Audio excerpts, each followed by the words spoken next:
ఏమండి, new year. నీకు అసలు చపాతీలు గుండ్రా వేసుడు కూడా రాదు.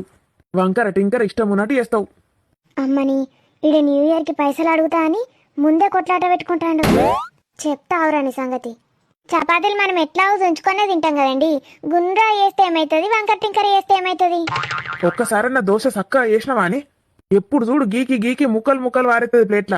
ఇడ్లీలా సాంబారు చట్నీ పోసుకొని తిన్నట్టు దోశలలో కూడా చట్నీ పోసుకొని పిసుకొని తినాల్సి వస్తుంది. దోశ కూడా ఉంచుకొనే తింటాం కదండి.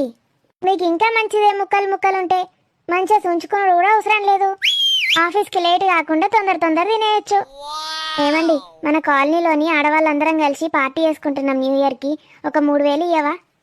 అసలు నేను ఇప్పటి నుంచి పైసలు సంపాదించా, నీకు రూపాయి ఇయ్యా. ఎందుకు? పైసలు ఎట్లావు నువ్వు ఖర్చు పెడితేనే ఉంటావు కదా, సంపాదించడం ఎందుకు, ఖర్చు పెట్టడం ఎందుకు? అయితే పుట్టిన ప్రతి ఒక్కడు ఎట్లా చచ్చిపోవడే కదా. నువ్వు ఎందుకు బతుకుండు? చచ్చిపో.